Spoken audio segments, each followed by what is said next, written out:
This is Mentally Dope. Join us, Charmaine and Jasmine, two Black licensed therapists, as we build a bridge between mental health and Black culture. Come on, it's gonna be dope. Welcome back. Welcome back. Listen, if you're here with us, this is part 2. If you haven't seen part 1, you gotta go see it. Like, you're not even gonna know what we're talking about, and you're gonna miss a word. Do you hear me? It was holy, it was anointed, it was life-changing. All right? So go back, listen to it, see what's going on. But hello, we're doing part 2 of Stella Gets Her Groove Back. And we grooving with Stella. Whoo, y'all. This movie is deep. Mm-hmm. I feel like if you just want to have a weekend with your girls and watch this movie and just talk about it, it will do something for you. You know, I would love to do that. Mm-hmm. Mm-hmm. Y'all be making fun of me because I'm that deep friend who will like literally send Jasmine a text at like 7 o'clock on Saturday morning and be like, what are your 5-year plans? That has happened. I just want to get deep. I just love deep conversation. But anyhow. Okay, so we already went through the strong Black woman syndrome and what that looks like for Stella, because Stella is textbook, all of that. Excuse me. But now we're going to look at how being the strong Black woman or someone with trauma, how that impacts relationships, romantic relationships. Because, baby, that was all over her relationship with Winston. Tay Diggs, all the stuff. Okay. Jasmine was definitely swooning over Tay. Back in the day, Tay's fine. You can't tell me nothing. And also, a chocolate man like that? What are we doing? That part. That's just like Leon. How we felt about Leon. That baby. And then you add Tay with the accent, which he did really good with his, like, hold on to it throughout the whole movie. I'm just saying, they couldn't find not one Jamaican person, though. They just said that they wanted Tay. I don't know. Well, I know why they wanted Tay. I understood. But even his parents. I'm like, y'all can get one Jamaican person. Y'all ain't Jamaican? Because who was his parents? Not Jamaican. Because I forgot his parent was like... American actors. I can't... Yeah. I don't know names, but... Yeah, Glenn Turner was his daddy. And I forgot who his mama was. Mm-hmm. But yeah. So anyway, that's our bone to pick. So put that in the questions that need answers. Absolutely. Because y'all know that even for me, that's always something that bothers me. If you got people of the actual ethnicity that can fit a character, like... It's okay. Put them in the movie. We all part of the diaspora. Anyway. Yeah. So what do you think about, in general... I was going to say Terry. All right. Stella and Winston's relationship. I think that it was... And its progression. Yeah. To be honest, I think it was a true reflection of why relationships can be difficult. I think that we see this a lot with people who are just like, oh, you should meet someone, you should fall in love, and that should be it. We love each other, and that should be enough. But when you have one unhealed person and you have another unhealed person, or even if you have one semi-healed person and you have an unhealed person, the math ain't gonna math the way that it is supposed to. Like, there may be a couple times that we link up, and the other times we just gonna keep doing doing this other dance that's not gonna be working. And we see that a lot with Stella, like we said in part 1 about like her and who she is as the strong Black woman, as all of her generational trauma that's coming with her. All of that comes into the relationship. You just can't pull that off and then just sit down and be like, let's be in a relationship. No. Or, baby, go to another country and be like, hey, it's going to be good because we here. No. You there, and you ain't changed nothing about you. Yeah. So, it's still going to be the way it's going to be. Yes. And we see that because not only was she hit with a pretty obvious thing, honestly and truthfully, that could have been for anybody. And I mean, I could say that for myself, if that was ever me, like, that you run up on somebody who is gorgeous and you're like, ooh. But then if I was 40 and I could tell that he was definitely nowhere near my age, and then I talked to him and he says, I'll be 21 on my next birthday. Whoa. It's a big age gap. Yeah. Get a little nervous. Of like, okay, let me go ahead and walk away. But he keeps pursuing. Mm-hmm. And she wants to go in. She does. But there are a lot of reservations there for her. And she continues to bring these reservations into the relationship. She does not stop talking to him. She continues to talk to him. But she's constantly at war with herself. But then she projects that war onto him. Exactly. So I'm at war with myself, and I'm gonna make you at war as well. Like, I ain't gonna fight alone. We both gonna be out here fighting. Right. But he's like, I don't want to fight. I'm just cool. That's what I'm saying. But there was no point where she was just like, you know what? This is a lot for me. I need to take it slow. I don't know about this. You know, there's a big age gap. There was no point of that. She just like kind of went along, but all of the conflict in her just like oozing out everywhere. Yeah. Which was the hard part, because he was left to pick up a lot of those pieces in the situation. So like, it was almost like the push-pull. Even on their very, very first encounter, he says, like, come to this pajama party with me. And she comes, but then like says... Well, before even that, before they even start talking, he's like, hey, what's up? And she's like, how old are you? What's going on? Like, you could tell the protection, the walls were up. She'd be like, no, this ain't even gonna work. We're not even in the same bracket. So like, what are you even doing? Let's just not. Yeah. And then we get to the pajama party. Which actually plugs another one of our movies. We're going to plug this in there. Does this not remind you of Lynn Whitfield in... Absolutely. In A Thin Line. I'm putting the wall up. I know I don't want to talk to you. It was nice to meet you, but can you go away? But then you invite me somewhere. And then you show up. And I show up in my flounce. Because I want you to look at me and keep pursuing me. And dancing just like that, doing the same dance. Yes. With the same little rap. Right, I'm seeing a theme here. With the same these little ladies rap. Can't dance. That I don't know if you're a little bit perfectionistic. Maybe you're the strong black one. Maybe dancing is hard for you. Like, just letting go and being foolish It probably is is, because sometimes dancing does require you to let go, and so there had to have been a little bit of control in the midst of the dance scene. Guys, we'll get to some of that in the questions that need answers, because I had questions about that. But we were talking about the pajama party. Yes. So she follows up with him. She goes to where he's invited her to, and then kind of says, well, like, I didn't come here to see you. Yes, you did. What other reason are you at this pajama party? Yes, you did. Stop playing games with this man. Absolutely. Absolutely. And the whole time giving him just like resistance and pushback while she's there, instead of just showing up and having fun. But to me, it is the push-pull of come to me, don't come to me. I would talk to me, don't talk to me. Love me, don't love me. Don't look at me. Yes. Look at me. Don't look at me. Why aren't you looking at me? Like, it's definitely like the anxious attachment of the whole situation. It absolutely is attachment. Yes. Yeah. So we see, like we said, she has her unhealed feelings, her unhealed parts of her, and they're showing up. We have the part of her that's like, come to me. He's giving me attention. He's cute, and I like this. No one's giving me attention. I've worked so hard, and I deserve this. And there's the other part that's like, no, we don't. We do not deserve this. This is scary. This is dangerous. Back away fast. And now we're sitting here fighting. And it shut. You could tell her shutdown was. It was way strong. It was shut down. She was ready to cut somebody off at any. Like I tell my clients, your cutoff game is way strong. Yeah, okay, y'all doing a whole lot. The cutoff game is protection. Oh, absolutely. But you could tell it was overactive. Like there was a moment where he got a job, and basically she's just like, this isn't gonna. He's like, we can make it work. Like, I just got a job. You want me to have a job, right? She was like, just let it go. Just we're done. We're doing everything. And he's like calling her. She's not returning his calls, and she already is shut down. Like literally, he's just saying he's communicating. Literally, he's which is what we want, right? In a healthy relationship, he's saying things have changed with me. I'm gonna have to do this. It's gonna look like our relationship is doing this, but I'm still committed to you. And she like, we done. Don't worry about it. But here's the thing now. You say, this is what we want. We say, this is what we want. The problem is that when you actually show up and meet the things on my list and give me what I want, that requires me to be vulnerable. And I don't like that. So I'm going to raise the bar.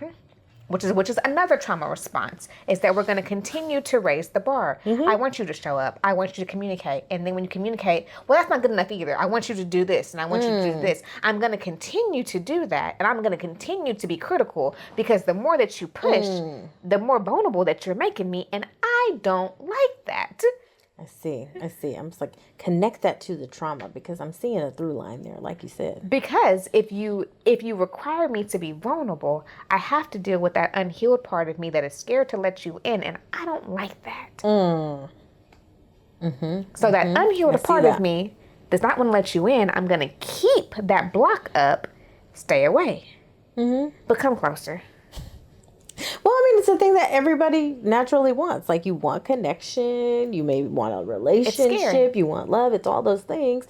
So you always have that part that's fighting for that because that's normal and it's healthy. And if you have a part of you that's fractured due to trauma, due to like having to be the strong black woman, all the stuff, then we're at war with these two parts now. Because one is like, come closer, and the other one's like, we can't afford it though. There's too much risk here. Yeah, because I mean, in the same way that I tell my clients, and if you guys have been rocking with this for a while, like, I use metaphors. If I've been shot before, and I know what it feels like to have been shot, well, like I'm not saying like I do personally, but I'm saying like if I have been shot before. But listen, I ain't even been shot, and I don't want to be shot. So, but if what I if it had happened? been shot before, and I know what it felt like to be shot, I am going to avoid being shot before. I am putting on bulletproof vests. I'm going to avoid places where I may be shot. And the idea that someone who potentially has a gun says, pull off the vest and walk with me. You want me to do what? Huh? Why would I do that? No. You think I'm stupid? Yes. I'm not stupid. Why would I do that? So the more that you try to like lure me into a place where I could potentially get hurt, no. It sounds nice. But who all over there? It don't even matter. It don't even matter because if you have the potential to have a gun at any point, why would I want to risk that? Even if it's good, even if it's fun for a while, before you realize it's a gun, we're not doing it. Which, this is, if we're stepping on some toes, we're stepping on some toes. But I feel this deep in a cellular level. There's this thing, that I keep seeing on the internet about, how our brains work and how our brains are not meant to necessarily keep us happy. They're supposed to keep us safe. Yeah. They're minded for safety because they want us to survive. And that's the same thing like we talked about in our first video. It's not so easy for people to just turn it off or just show up and do it or just like go have fun and go do this and just put yourself out there. It's not that simple because our brains are wired for protection. It is more important to her and the things she's been through to be safe, like you're saying, than to have fun and do something new. Yeah. And it's not as easy as just telling someone, hey, just change it.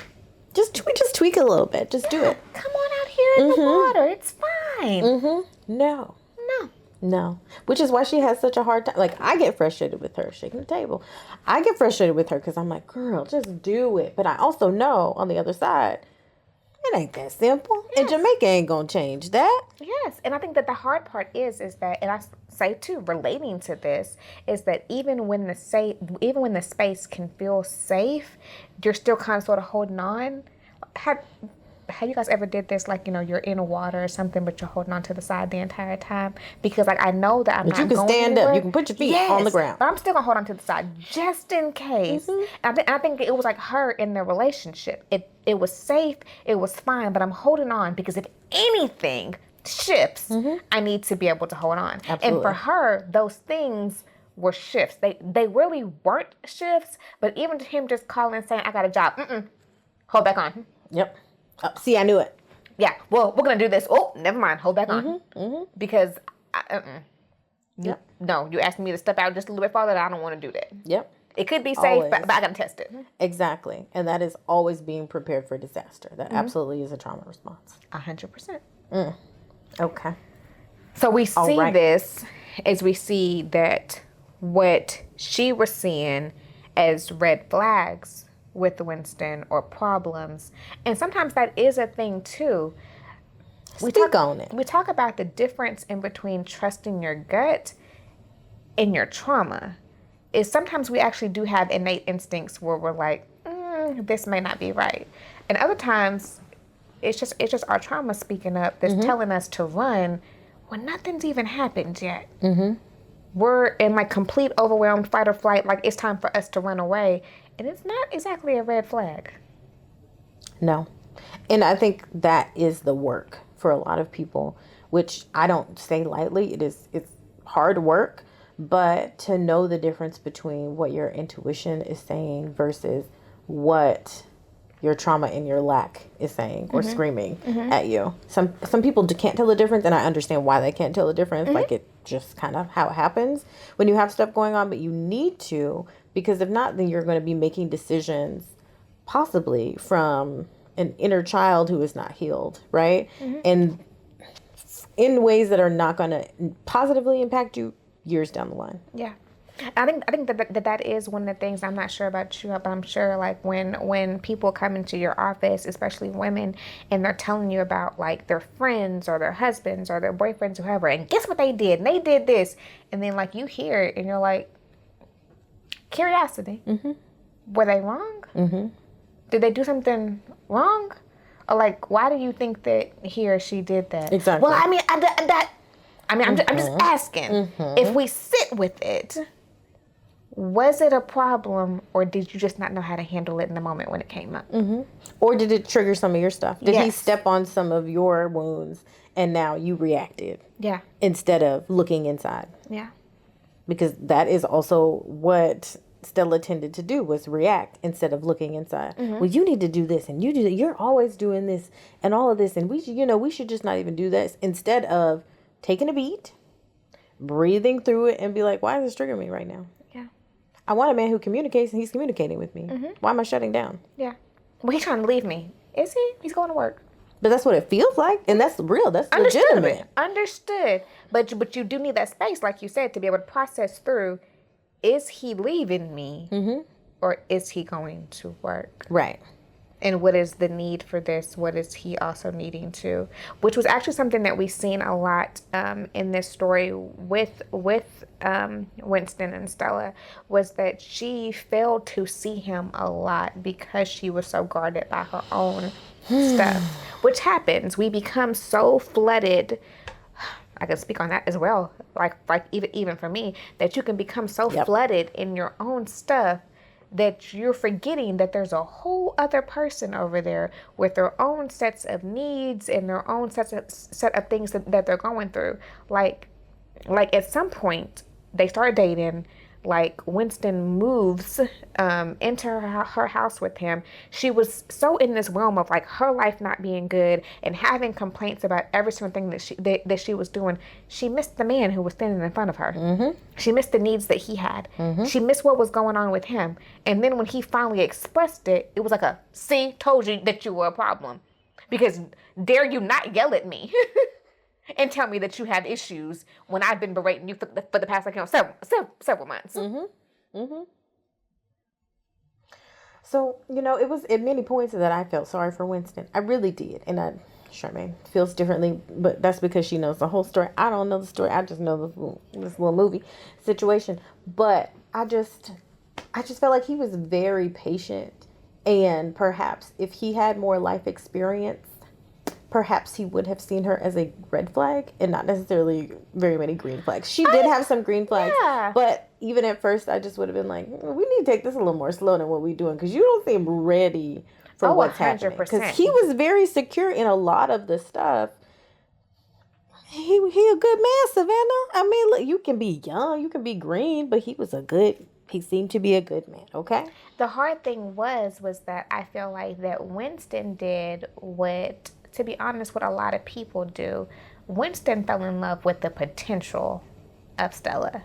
He fell in love with who the essence of her was, which I'm sure that, like we said, crazy girl. Like we said, the essence of her, like hardworking woman. She had dreams. She had ambition. She was beautiful. She was fun. Yes, she was fun loving when she would allow it. She played games when she would allow it. Like all these things, and he fell in love with that. And then you took on a project with all the other stuff. You saw all the other bags that came with her and said, let me help you unpack. Probably didn't realize how many bags that she had. But I mean, it was sweet. He saw what he saw. And he was like, oh, I'll help you unpack that. Let's work through this. That's nice. Like, that's great for people to do that. Yeah.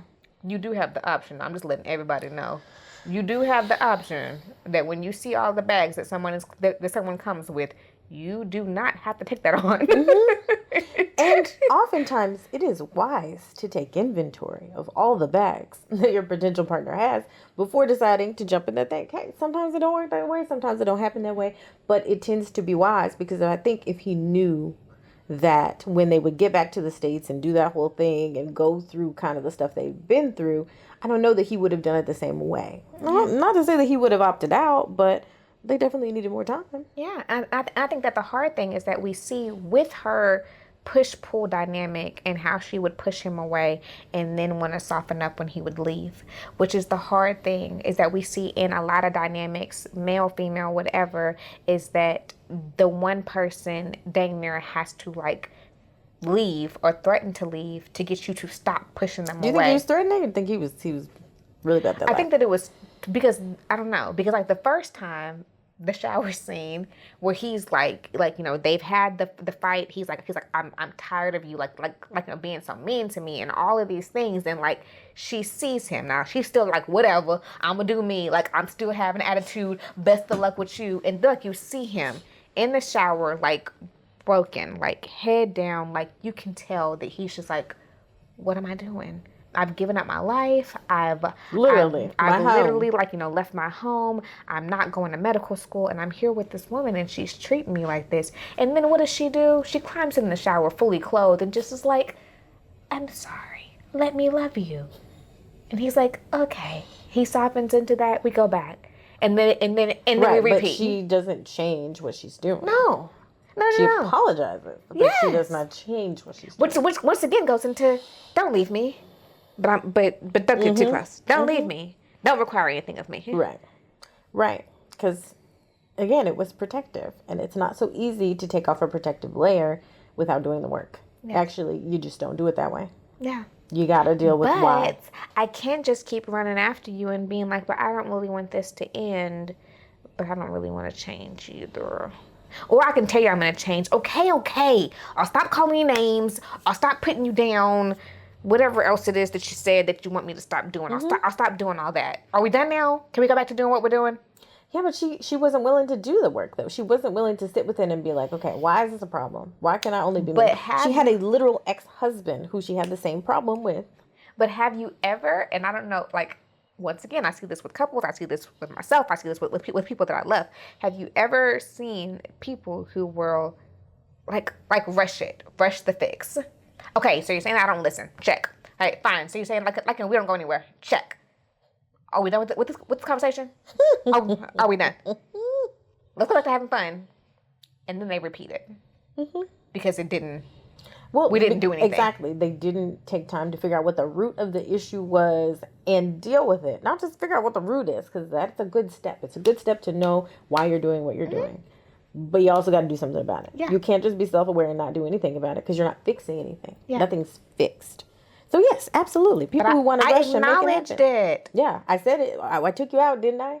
Right? But they don't want to actually do the internal change. Or they change mask. They mask change. But it's only short temporary. Period of time. Temporary. Yes. This is what happens when you get like a week or two of someone acting, love bombing you, and you're the best thing ever, and you said that you wanted love notes. I'll write you a love note, and then the next week they like, I did all that. We done again. I'm tired of you. And the man got a job. He doing what he's supposed to do. Listen. My belief is, from the movie, from my vantage point, Winston was a walking green flag. He did a lot of things right. Yeah. He was available. He was communicative. He did good with his kid, her son. He wanted to be a part of things. Yeah. He could have not introduced her parents the way that they did that. I didn't like the way that it happened, but he was serious. He made it clear that he was serious in the way he pursued her. He probably also knew her well enough to know that she wouldn't have She would never say yes to that. It was like 10 years in, and she still would have been like, no, let's not do that. So, I get it. But I don't know. No, I agree. The roles were reversed, and it was the woman who was seeing those red flags. I just would be like, girl, he was telling you from the beginning he ain't ready to do all this. And I don't know. I agree.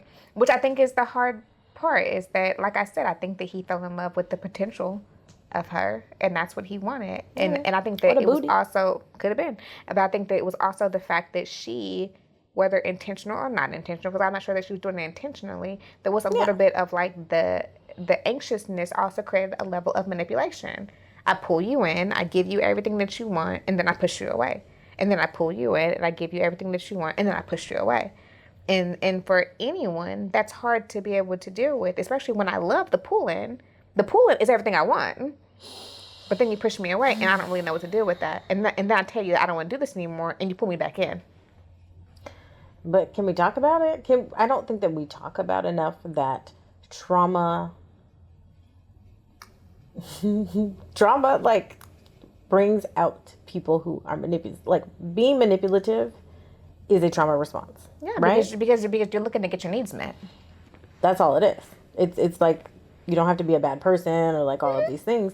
You're just trying to get a need met. That's really it. And so even like people pleasing, all those things that seem to be innocuous, it's manipulation, right? I'm trying to do whatever I'm trying to do so that you will look at me in a positive light, so that you will love me, so that I will get what I want out of the situation. Yes, absolutely. And if we're looking at it like that, I don't think that makes Stella the bad guy or anything like that. She just needed to do the work. Yeah. You want to do the work? We could have worked through this. Mm-hmm. And it could have been nothing. Y'all could be over here living in bliss. Mm-hmm.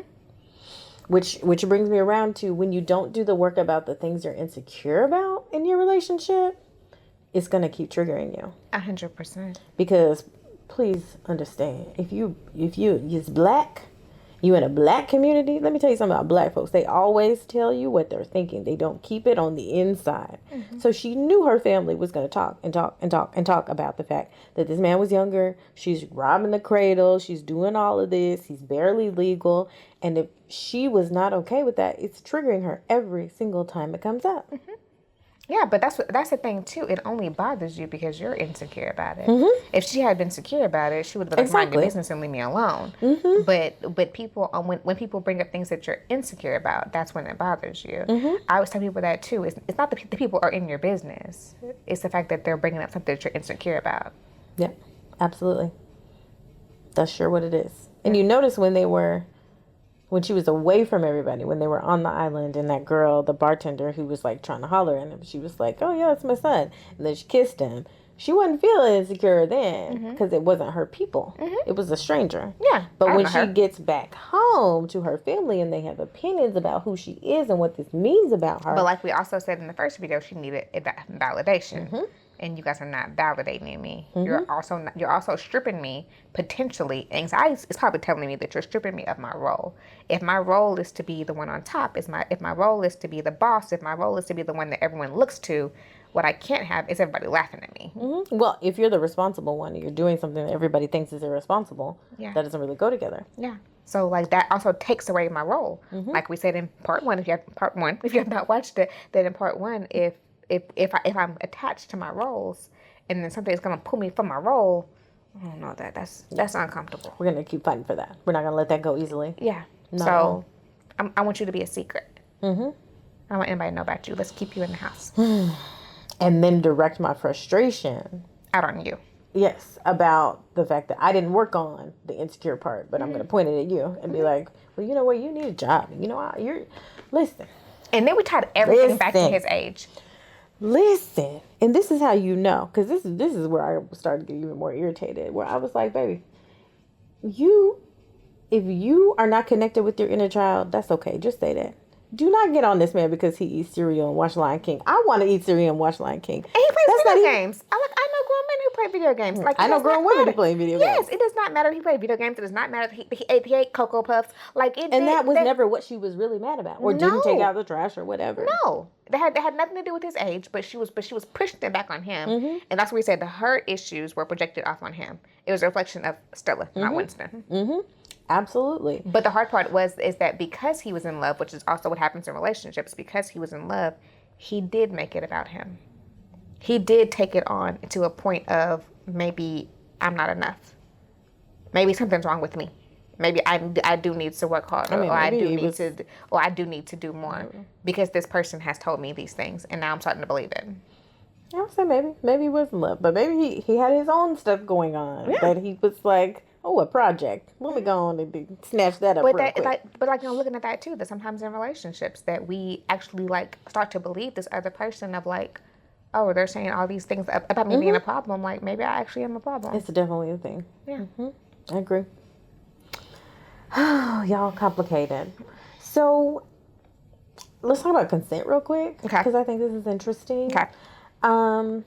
I think a lot of people think that like consent in relationships has to always be like sexy and like all the things, and if it can't be, then we just shouldn't do it. But I kind of liked, as an example in the movie, that even for them, consent was kind of clunky. Mm-hmm. Like it was just like a little bit awkward and stuff, but it's still important. Mm-hmm. Like you should still do it. Mm-hmm. Like if you want to flat out ask a man, if like, would you like to be intimate with me, sir? I mean, it's a little bit awkward, but sure. Ask a question. Make sure there's no confusion. Yeah, I love it. Mm-hmm. I'm into that. No, I agree, because I know also in this day and age, well, also in any day and age, that can get really blurry. Mm-hmm. And now we got some stuff going on that don't need to be there. So let's be as open and transparent as possible. Let's be crystal clear about what we want, and by any means that you get there. By any means necessary. Well, okay, that ain't but yeah. Whew, so this is a kind of a ride. It was. But okay, so y'all, are you ready for questions and need answers? I guess so. I mean, I guess that's it. It's a lot. If we could just get Stella some help, we could have just been one big happy family. Because yes, so let me get one big happy situation. Because there was a lot of questions. A lot of questions. They couldn't even fit. So I want to go back to you guys. We were talking about the dance at the pajama scene, the pajama party with Stella and Winston. And have you guys ever, I don't know if this is just me, when I attach people to other characters that they played in other movies, so like you see them and you're like, oh, that's the same way that she was in so-and-so movie, or like she had that same scar on her face in this movie. So Stella starts dancing, right? And I don't know why in my head I said, why is she doing the rolling dance from what look I can do it. She was doing the rolling. Everybody out here just having a good time. She in the shawl. Just a rolling. Maybe she felt it. Maybe she felt the spirit of Tina. I felt like that she was gonna pause, and at some point Ike was gonna come kiss on the cheek and be like, Tina. Tina sound like her superstar. I can't with you. I'm not, and I won't. Okay. With the pajama scene, I'll stay in that place. Okay, if it was clothing optional, cool. But how come only the women was naked? Nobody else got naked but I think that was like a thing that used to happen back in the day. I don't know what that was, but to me, I think that was like more sexist. That like women nudity was just like more of an acceptable thing and like the thing to be doing. But like, was this movie rated R back in the day? I'm pretty sure it was, because there was nudity in it. I'm gonna say okay. And to be honest, I do not remember that scene, probably because I used to always watch the movie on BET, so that scene was not actually there. Okay, maybe that. And the issue was Whoopi. Everybody was in a cute pajamas, and Whoopi was in just random black pajamas. I was trying to understand what was going on.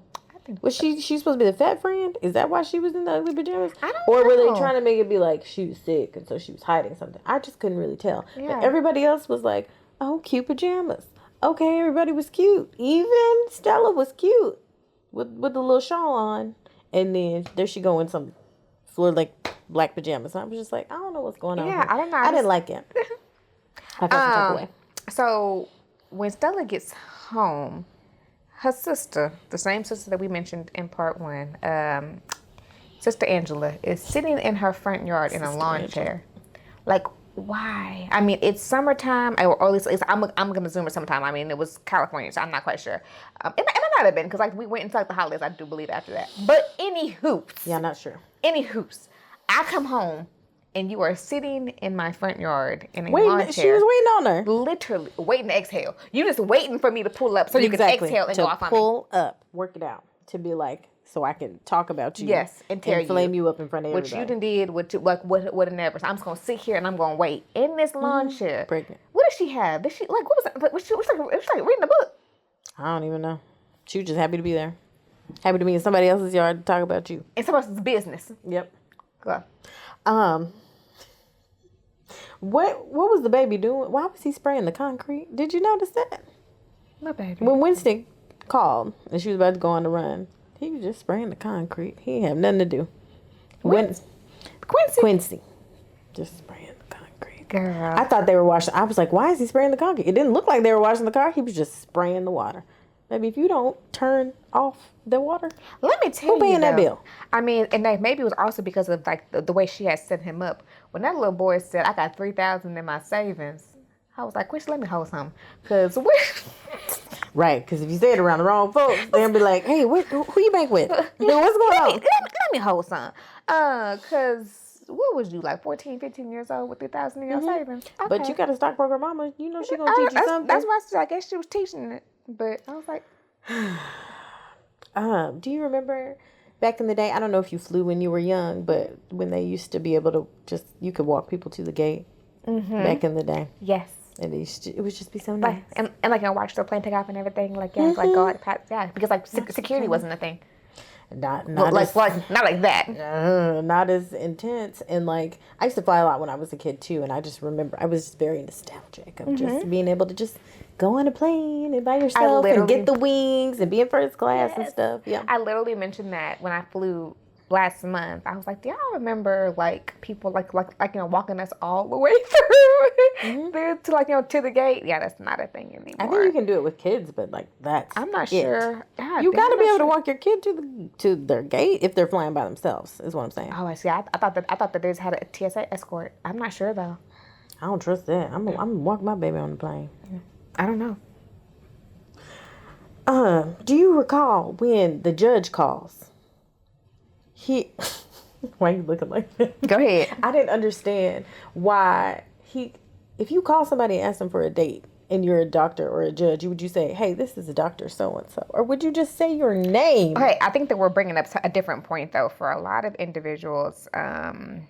We talked about this in a different movie. Or no, we talked about this in a different episode. But for a lot of individuals, when your title becomes your identity, I think about this even like the brothers when he was like, I'm a doctor.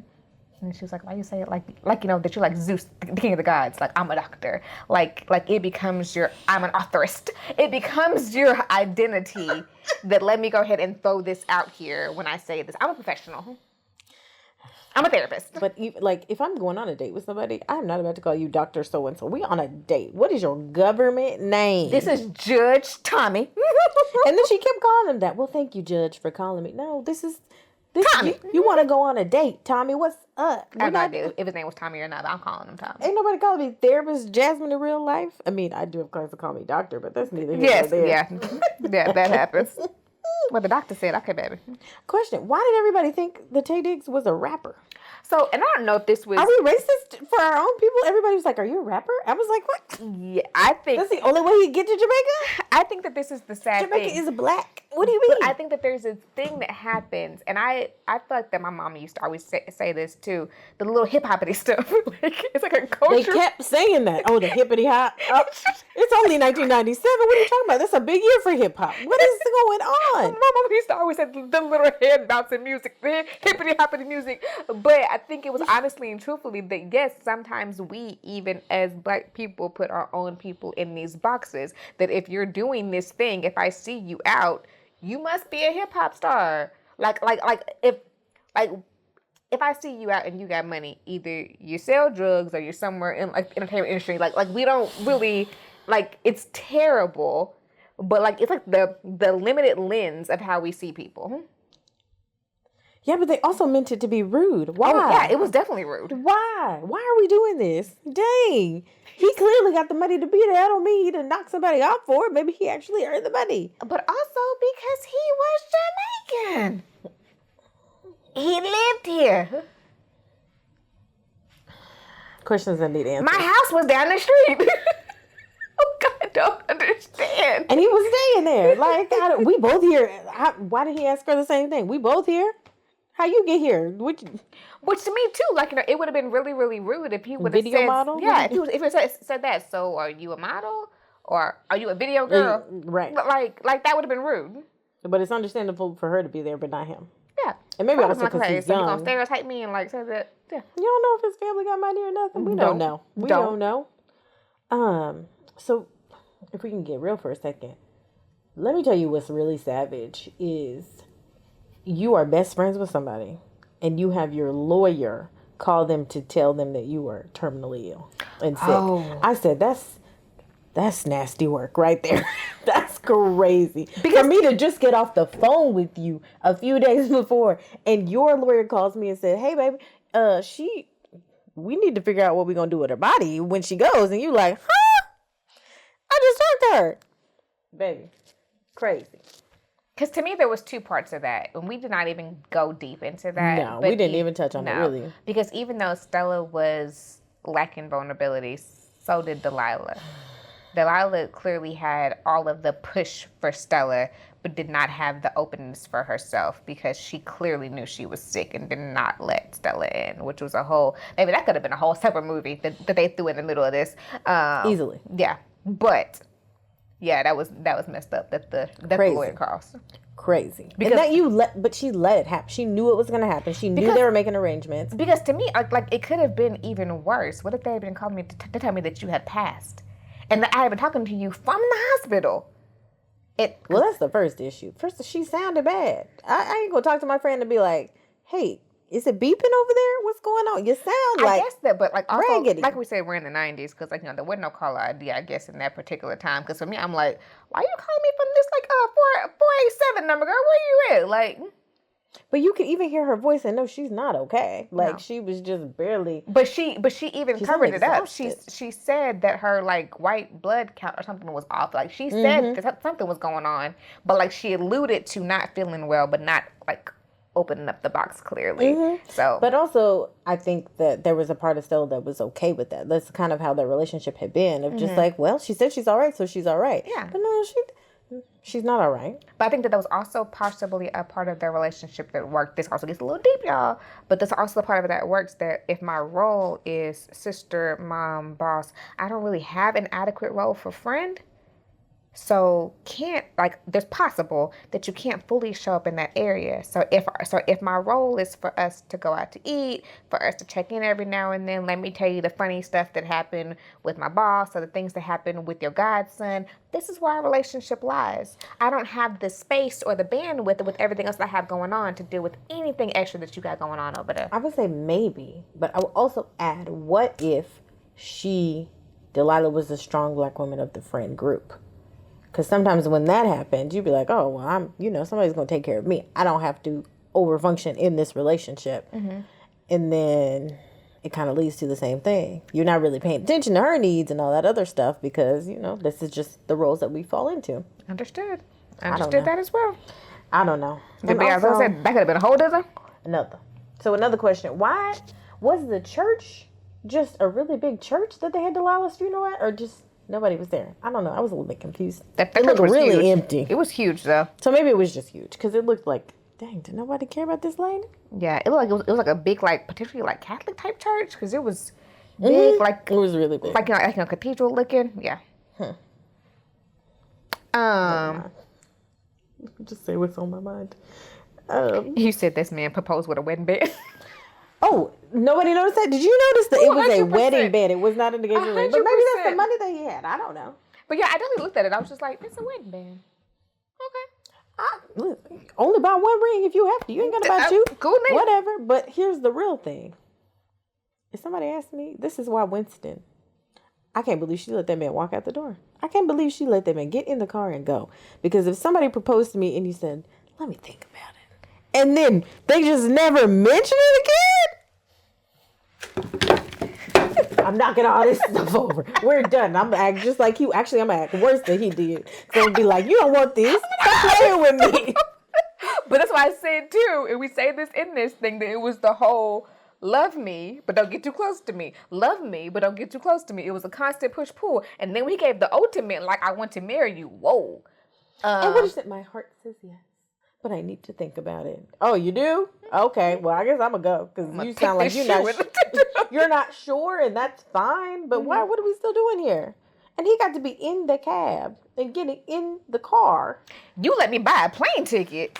Because that's a whole other thing. You let me buy a plane ticket to go back to Jamaica, and then how did you make it to the airport before me? I'm just saying. I'm in traffic, but you ain't getting traffic, but whatever. I don't know. She got money. She didn't pay somebody something, but that's crazy. Let me just say that. I don't know. That might be it. Did we ever figure out what kind of job he had? I think he was one of them. He was like working like a chef type thing, wasn't he? Because he said he wanted to be a chef in the States. He didn't know what he wanted to do. But what he do? He wasn't like. But when he came like back in to a the States. No, that was he was in Jamaica. Yeah. Also, do you remember the days like y'all? If y'all went there, y'all really can't know that you really did not know where people were at. Like, if like the phone number that he gives is to his job, and so if he is not at work, how's she gonna get in contact with him? This was like what, like pre-pager? Maybe it wasn't pre-pager, but they just didn't have pagers. But like, if the person was not at home to pick up the phone, you don't know where they at. No, 100%. They said they was gonna meet you somewhere. Mm-hmm. You gotta trust them. Yeah, like sit there and wait. What you gonna do? Like when she was just waiting for him, and I was like, "Is he gonna show up? How did we know?" You talked to him at 4 p.m. the day before, and he ain't near that phone no more. People just don't understand how blessed we are. That's all. We just calling back the same payphone. Mm-hmm. Oh my gosh. Or calling somewhere and be like, "Hey, who was? Do you know who, like where that person was that just called me? Like I don't know what to do." The number to see if you can get it back. Baby, those are my the times. concerns. And then one of the things I thought was so funny, which is like Black culture-ish, when she was going to Jamaica, the first thing that she did was braid her hair. Like, baby, that's gonna just be braids. Thing. Yeah, it's gonna be braids. That's just the thing. It's a Black movie. We going on vacation. You think they're just not gonna have braids? Yeah, we are preparing. Mm-hmm.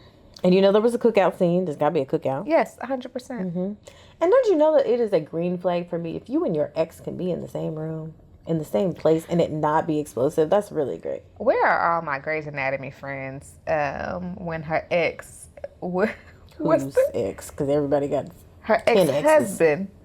Stella's Meredith? Ex-husband. Oh. No, Stella's ex-husband.